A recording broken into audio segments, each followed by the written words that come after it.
पहले तो कुछ नहीं हुआ, लेकिन फिर उसके पेट में गुदगुदी होने लगी।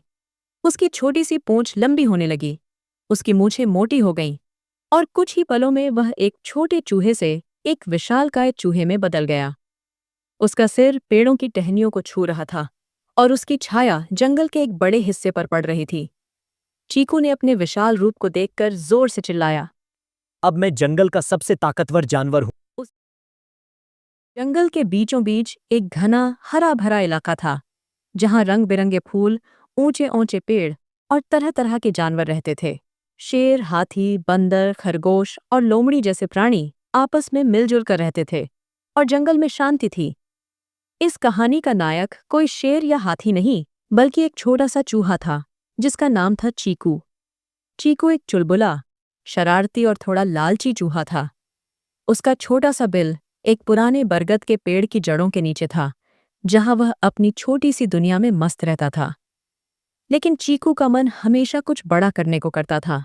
वह अक्सर अपने दोस्त खरगोश रिंकू से कहता, रिंकू, मैं इतना छोटा क्यों हूँ? काश मैं शेर सिंह की तरह ताकतवर या हथिनी की तरह विशाल होता। रिंकू हंसकर जवाब देता, चीकू, छोटा होना भी तो मजेदार है। तुम उन जगहों पर जा सकते हो जहां हम नहीं पहुंच सकते। लेकिन चीकू को यह बात कभी पसंद नहीं आती थी।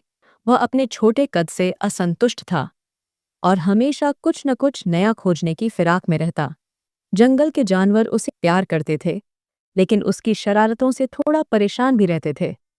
एक बार उसने लोमड़ी ललिता की मांद में छिपकर उसका पसंदीदा आम चुरा लिया था, और दूसरी बार उसने बंदर बंटी के केले के गट्ठर में से आधे केले खा लिए थे। फिर भी चीकू का मासूम चेहरा और चटपटी बातें सबका मन मोह लेती थीं। एक दिन चीकू जंगल में भटक रहा था, अपने लिए कुछ स्वादिष्ट खाने की तलाश में। उसकी छोटी छोटी आंखें हर कोने को टटोल रही थीं। तभी उसकी नज़र एक रहस्यमयी गुफा थी।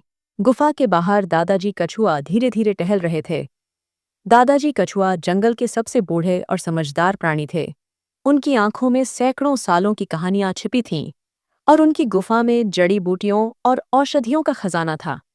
जंगल के जानवर उन्हें जंगल का वैद्य कहते थे। चीकू ने सोचा। दादाजी कछुआ के पास जरूर कुछ मजेदार होगा। वह चुपके से गुफा में घुस गया।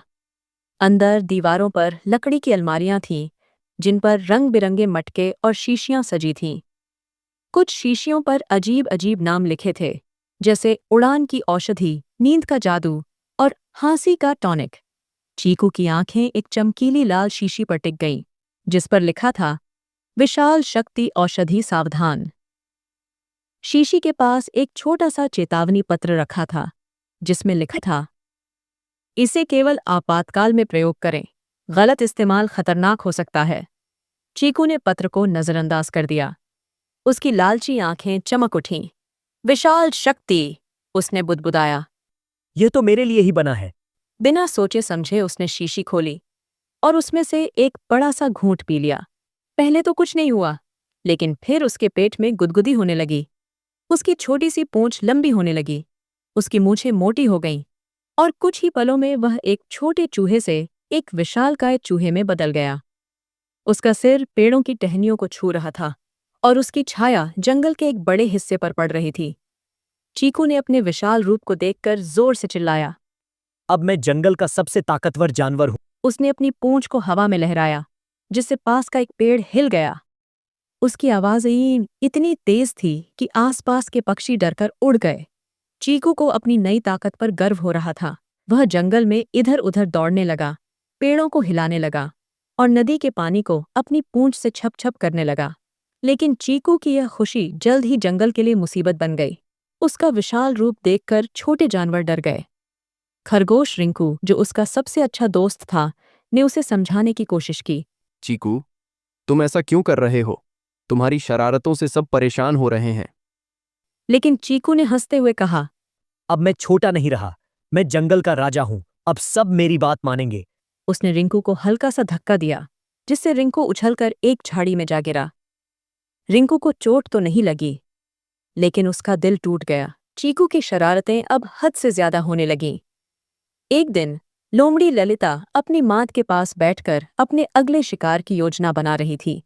उसकी लंबी चमकीली पूंछ हवा में लहरा रही थी, जो जंगल की सबसे खूबसूरत पूंछ मानी जाती थी। तभी चीकू वहां पहुंचा। उसने मजाक में ललिता की पूंछ को खींच लिया। ललिता गुस्से में चिल्लाई, चीकू, ये क्या बदतमीजी है? मेरी पूंछ छोड़ो। लेकिन चीकू ने हंसते हुए और जोर से खींचा, जिससे ललिता की पूंछ के कुछ बाल उखड़ गए। ललिता ने गुस्से में अपनी तेज नजरों से चीकू को घूरा, लेकिन उसका विशाल रूप देखकर वह चुप रह गई। उसने मन ही मन ठान लिया कि वह चीकू को सबक सिखाएगी। दूसरी ओर चीकू ने बंदर बंटी के केले के गट्ठर को चुरा लिया और उसे पेड़ पर लटकाकर मजाक उड़ाया। बंटी ने चिल्लाकर कहा, चीकू, मेरे केले वापस करो, ये मेरे हफ्ते भर का खाना है। हथिनी, जो जंगल की सबसे शांत और समझदार थी, भी चीकू की शरारतों का शिकार बनी। एक दिन जब वह नदी में स्नान कर रही थी, चीकू ने उसकी सूंड को अपनी पूंछ से गुदगुदाया। हथिनी ने गुस्से में चिंघाड़ते हुए कहा, चीकू, ये मजाक ठीक नहीं है। लेकिन चीकू ने हंसते हुए नदी का पानी हिलाकर गंदा कर दिया। हथिनी ने अपनी सूंड से पानी का फव्वारा छोड़ा, लेकिन चीकू उससे भी बड़ा था, इसलिए वह डरने के बजाय और जोर से हंसने लगा। जंगल के राजा शेर सिंह को जब चीकू की शरारतों की खबर मिली, तो वह गुस्से में दहाड़ा। उसकी दहाड़ इतनी जोरदार थी कि जंगल का हर कोना कांप उठा। वह चीकू के पास पहुंचा और गरजते हुए बोला, चीकू, तुम्हारी हिम्मत कैसे हुई जंगल में अशांति फैलाने की? मैं तुम्हें सबक सिखाऊंगा। चीकू ने बिना डरे एक झटका मारा और शेर सिंह उछलकर एक पेड़ पर जा लटका। जंगल के जानवर यह देखकर दंग रह गए। शेर सिंह, जो हमेशा जंगल का रक्षक रहा था, आज असहाय दिख रहा था। जंगल में अब डर का माहौल था। छोटे छोटे जानवर अपनी बिलों में छिपने लगे और बड़े जानवर भी चीकू से डरने लगे। ललिता ने रिंकू से कहा, यह चीकू अब हद पार कर रहा है, हमें कुछ करना होगा। रिंकू ने उदास स्वर में कहा, वह मेरा दोस्त था, लेकिन अब वह बदल गया है। शायद दादाजी कछुआ कोई रास्ता बता सकें। जंगल के सभी जानवर दादाजी कछुआ की गुफा में इकट्ठा हुए। शेर सिंह, ललिता, रिंकू, बंटी और हथिनी ने अपनी अपनी शिकायतें बताईं। दादाजी कछुआ ने सारी बात ध्यान से सुनी। उनकी आंखें अनुभव और बुद्धि से चमक रही थीं। उन्होंने कहा, चीकू ने मेरी विशाल शक्ति औषधि पी ली है। ये औषधि मैंने एक खास मकसद के लिए बनाई थी, जंगल को किसी बड़े खतरे से बचाने के लिए, लेकिन चीकू ने इसका गलत इस्तेमाल किया। ललिता ने गुस्से में कहा। उसने मेरी पूंछ खींची, उसे सजा मिलनी चाहिए। रिंकू ने उदास होकर कहा। वह मेरा दोस्त है दादाजी, मैं नहीं चाहता कि उसे नुकसान हो। दादाजी कछुआ ने मुस्कुराते हुए कहा, सजा से चीकू नहीं सुधरेगा। हमें उसे समझाना होगा कि असली ताकत शरीर की नहीं बल्कि मन और दिल की होती है।